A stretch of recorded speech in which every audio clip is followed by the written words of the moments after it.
Hello friends and welcome to my watercolor channel. Today I'm going to be doing a little showdown between plastic palettes and metal palettes. These are travel palettes. I know there are a wide range of palettes out there, but I think these are the two really common ones, so I want to do a little showdown between those two. I'm going to start with the plastic palettes. So these are the two plastic palettes that I own. This is a larger one. It holds 28 watercolors, and this one is 20 watercolors. So this one's a little bit more compact. I haven't seen one in this style more compact. I think this is the smallest one that you can get. I could be wrong, but I think. And then I know this isn't the largest one. I think there are more out there, but this is just the largest one that I own. What I love about the plastic palettes is you get so much mixing space. That's really nice.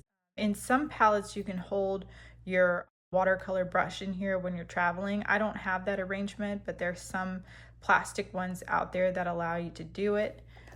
You can put your thumb through here. If you're wanting to hold your palette, stand up and paint, you can even put your paint brushes in here, which is nice if you're doing plein air or something. And yeah, just being able to customize your palette. I brought tubes of watercolor, which I recommend doing. It's more economical. So I bought tubes of watercolor and customized my palette, put them all in here and let it dry overnight. So I really love these, but there are some cons. So some of the cons that I found early on were when I was customizing my palette and I bought tubes of paint.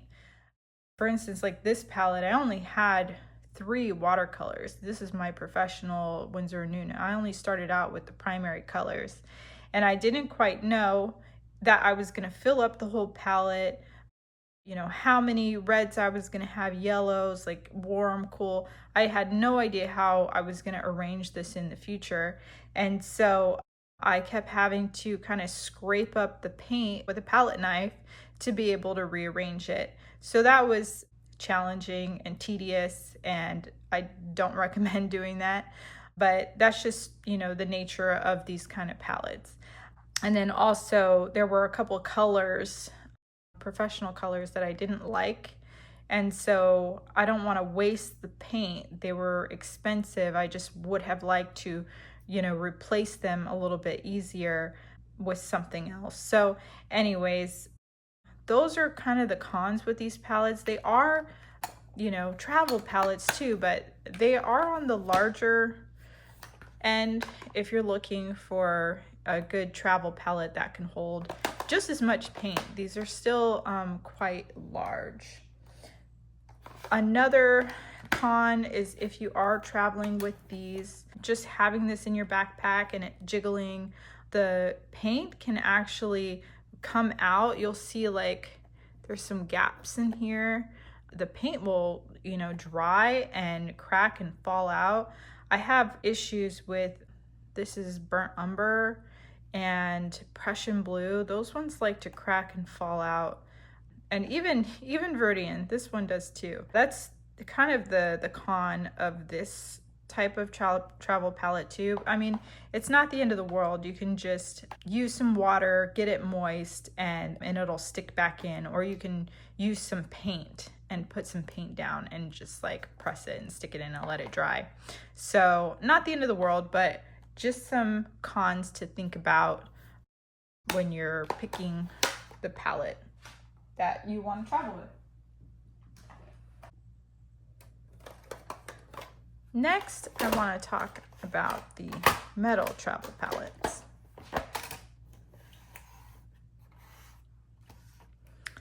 So the reason I love the metal travel palettes is they're just, especially these smaller ones, they're so compact. You get a good amount of mixing space for how compact it is. You can just pull your insert out, and this is also additional mixing space. You can get these in different varieties as well. I have this other one, and the difference between these two is this one has 3 mixing wells. compared to the 2.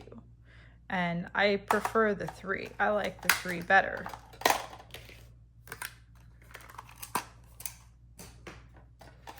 But what I love about these is you can use standard half pans and standard full pans.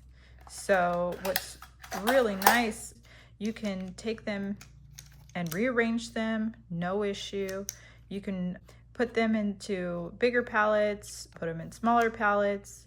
When you're traveling to different places, you could curate your watercolor palette based on the location that you're going. Maybe there are certain colors that you want to bring. If you're doing some landscape painting or plein air and oh, this country has very bright colors, or, whatever, you can curate your palette to that very easily, where it's a little harder to do that. You're bringing all of your colors and the same specific colors if you're using something like this. So this one, I can actually hold 20 half pans, so 20 different colors. And with the plastic one, I can hold 20 different colors. So you can see the size difference. Obviously, these are bigger wells. I think you're carrying more paint.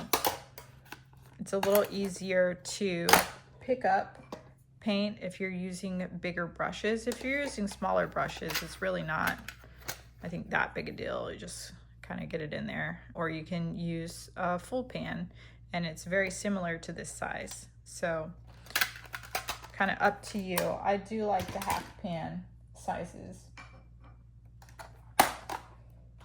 And so just to kind of show you different variations, this one is my Holbein watercolor palette, and the insert is made to hold a full-size paintbrush.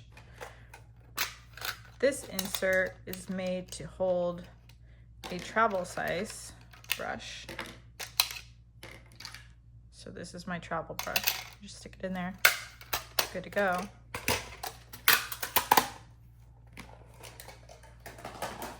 This one, the insert is actually made to hold additional watercolor. So if you're not planning to put your paintbrush into your palette and travel with it that way, you can actually add additional paint.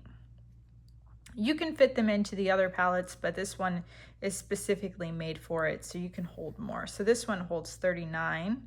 I actually put an additional watercolor at the end of all of these. So it's actually supposed to hold 36, but I made it hold 39. And you just get a ton of mixing space. So 39 watercolors, a ton of mixing space. And that's more than this one. I mean, the mixing space, you're gonna get more mixing space with this one, but just more watercolors. Obviously you are gonna have more of a full pan size, but I don't mind the half pans. You don't really get an option with the plastic palette.